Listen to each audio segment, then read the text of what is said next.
Okay, so now we're going to look at the bench press. So first things first, you want to get yourself a good position. Again, general rule of thumb, there are different federations with different rules. General rule of thumb, keep your feet flat, okay? In any federation, your bum must be in contact with the bench, your shoulders must be in contact with the bench, and your head must be in contact with the bench.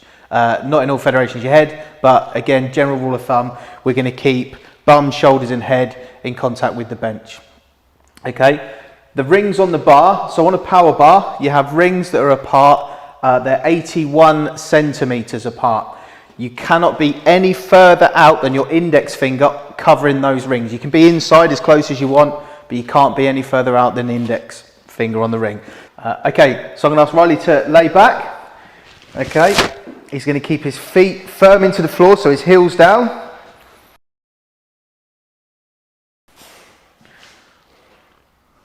Okay, when we take the bar, just for safety, we're going to have a thumbs over the under the bar. So rather than a suicide grip, you are allowed to use that grip in some federations, but just for safety, we'll say a strong grasp of the bar with your thumbs around the bar.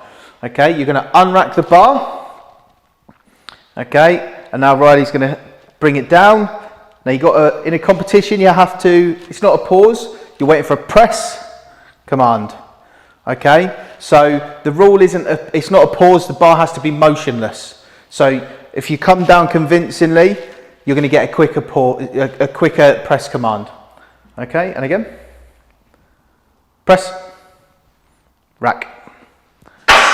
Okay, so one of the failures will be jumping the press command. So if you come down and maybe you're not stable enough, or you try to preempt it and you press the bar, you're going to get a red light for jumping the press command. Similar for an unrack, you may come out, you've got to wait for a start command, so the referee will say start.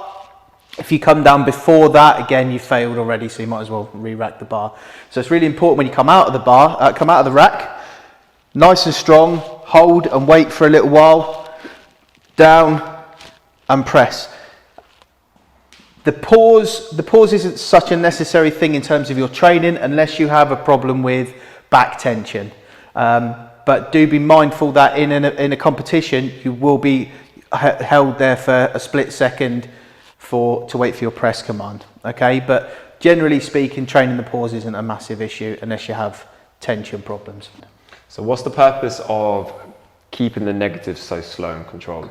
I see a lot of powerlifters when they're in competition, they tend to, take about 5 seconds on that negative phase. Okay, so there could be two reasons. One may be an equipped, so there might be in a shirt. So I'm an equipped lifter, and I'll wear a shirt that's really, really tight. It's made out of a very coarse material, and it just takes that long to get there because you're pulling into the shirt. In raw lifting, classic lifting, what they'll be doing is creating back tension, and they'll be lifting their chest. So if you come down too quickly, generally speaking, you'll lose a lot of your back tension. You'll cave a little bit. So if you come down so quick, you'll cave in. So a good rule of thumb is to lift your chest to the bar as you're coming down. It does take a little bit longer. Sometimes as well, when people are at a max effort end, it's just a little bit more controlled because there's a lot more weight there, and you do tend to slow down naturally. Okay. Right. So what we'll look at next is another failure will be downward movement of the bar. So it's really important not to train too heavy so that you're finding a sticking point. If you find that sticking point, you really want to find an angle around that. There's lots and lots of information on YouTube and different other places to get around specific areas. But in terms of your own training, you really don't want the bar to be moving down. So if you're going to get halfway through the press and a bit of a dip and then press in, that is a failure. Okay, so we'll just go through that slightly. So about halfway up, just struggling a bit.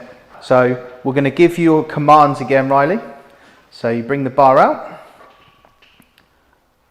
start, press, rack. Okay, so sometimes we'll dip a little bit and then we'll struggle back through it. The bar can stop, but it mustn't go back down to be pressed again. Okay, if it stops, it's fine, but you have to press the movement out rather than that little bit of dip, catch it again, and then up.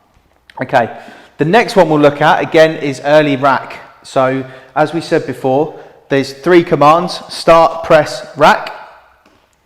Again, if you've got a heavy load on there or you're doing reps, it's really easy for us to get our reps out and then just chuck it back into the rack. I've got lifters that do it with me all the time, and they get stuff thrown at them and plates chucked at their feet to stop them doing it, so that hopefully they remember that their feet are sore because they've racked the bar too early. So really important, just hold it at the top, okay, and then back in. So if we go again. So again, I'm going to give you your commands. Okay, I'm racking your own time. Start, press, rack. Okay, it's really, really important to hold it at the top there. Even if you're doing like a few reps, on that last rep, just keep it there, okay, and then back. It's really important to have good standards for yourself so that you're not caught out on the day of a competition. Some referees will hold you there for longer. What they will do is hold you for longer on a start command as well, because they'll be waiting for 2 other referees to put their arms down so that they can say that they're satisfied that you're in the correct position for the head judge to give you the start command. So you will be held for a little while. So sometimes maybe come out, give yourself a second to get used to the weight, and then go through the movements, and then hold it at the top, and then rack.